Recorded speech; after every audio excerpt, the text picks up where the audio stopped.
رسول، كل يوم رسول، كل يوم رسائل. يا بلقيس أنا مشتاق لك.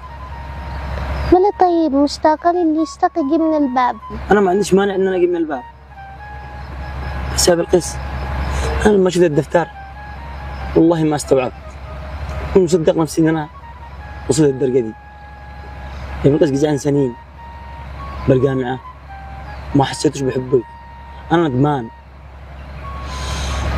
صدق يا بلقيس والله لما كنت ما شفتكش يوم داخل الجامعة ما تجزعش عندي يوم.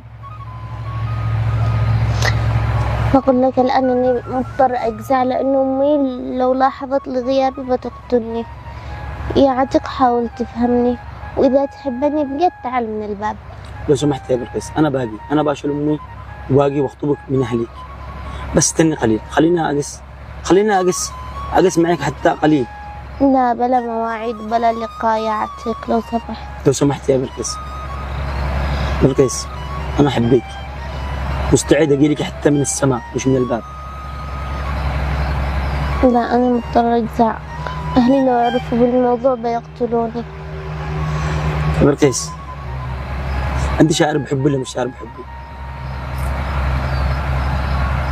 أكيد.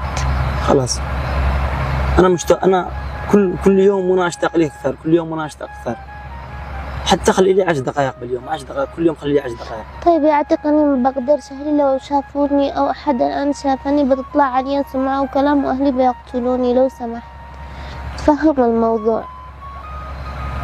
يا بلقيس مش برضاي، لكن عادي إن شاء الله في أقرب وقت أنا باشر أمي وباقي أخطبك من أهلك. تمام. خليك يا بلقيس. لا أنا مضطر إني أمشي.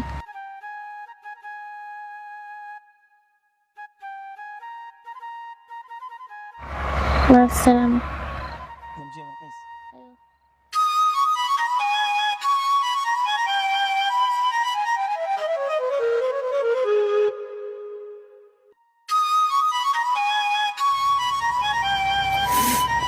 يا